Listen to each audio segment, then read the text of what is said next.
Mercy, tao po. Aling Mercy.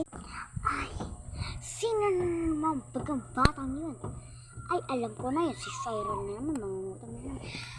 Ano naman yun, iha? Uutang na naman ikaw.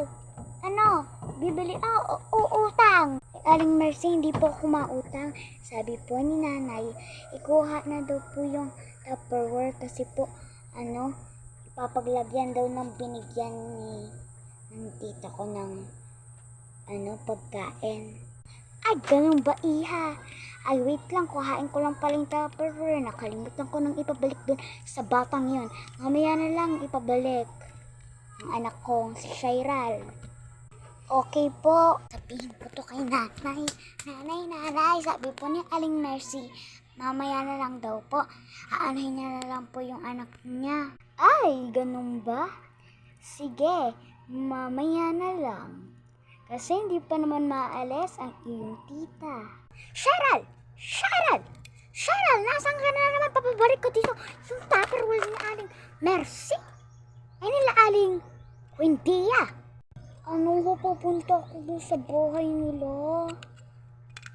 Oo, di ba sinabi ko na sa'yo, balik mo na tong Tupperware? Ha? May aanohin pa yung tita niya. Ha? Kuhain mo na to. Baka sampalin pa kita dyan nitong pamalo ko. Iinis na ako sa'yo, bata ka. Okay na po. Sige na po, babalik ko na po to sa kanila. Tao po. Tao ho. Ano yun, iha?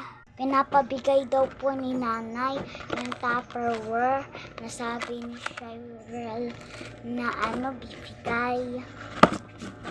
Ito pa, Ay, salamat. Mabuti pa. Kumain ka na dito. Alam mo yung ina mo. Ay, wag na po. Kakahiya po. Ang dami pong tao. Wag na ho. Takbo na po. Bata! Balik! Bibigyan kita ng pagkain! Ay. Ano sabi? Ba't ka nagtatakbo? Ginawa ba sa'yo gawa ng nanay ni Shairal? Bakit pagod na pagod ka? Hinabol ka ba ng aso nila? Sabihin mo na. Ayoko dito ng tamad-tamad. Okay naman po. Kaso lang binigyan niya po ko ng pagkain. Pero hindi ko po tinanggap kasi dami pang tao. Ay, ganun ba? Dapat may ulam tayo. Kasi sabihin po na yun, Shairal mo. Ng nanay nun. Dapat kinuha mo na din yung ibibigay dapat.